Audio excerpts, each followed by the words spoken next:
ரியான்ஸ் ஹீலிங்ல இருந்து நான் சிரீஷ் பேசுறேன். பிருகநந்தினாடி அஸ்ட்ராலஜர் அண்ட் கிறிஸ்டல் தெரபிஸ்ட். நம்ம எல்லாரும் நம்மளுடைய ஊர்ல இருந்து நம்மளுடைய ஃப்ரெண்ட்ஸ் வீட்டுக்கோ சொந்தக்காரங்க ஊருக்கு போவோம். அவங்க ஊருக்கு போயிட்டு அங்க இருந்து அவங்க வீட்டுக்கு போவோம். அது போல நம்ம எல்லாருக்கும் அம்பாளுடைய ஊருக்கு போகணும் அப்படின்னு ஒரு ஆசை இருக்கும். எல்லா செவ்வாய்க்கிழமை அன்னைக்கும் லலிதா பதாமிருத்தம் அப்படின்ற இந்த பாட்காஸ்ட்ல நான் உங்களை சந்திக்க இருக்கிறேன்.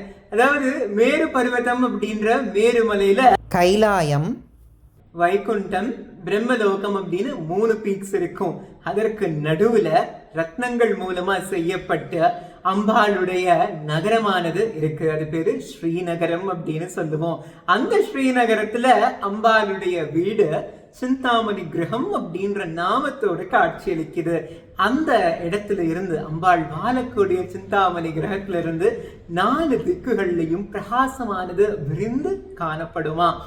இது போல அம்பாளுடைய வீட்டுக்குள்ள எப்படி போகணும், எத்தனை கதவுகளை தாண்டினா அம்பாளை தரிசனம் செய்ய முடியும், அந்த கதவு கிட்ட எந்த மாதிரியான அம்பாளுடைய சுரூபங்கள் இருக்கும் அப்படின்றத அடுத்தடுத்த வீடியோல செவ்வாய்க்கிழமை அன்னைக்கு நம்ம தெரிஞ்சுக்க போறோம்.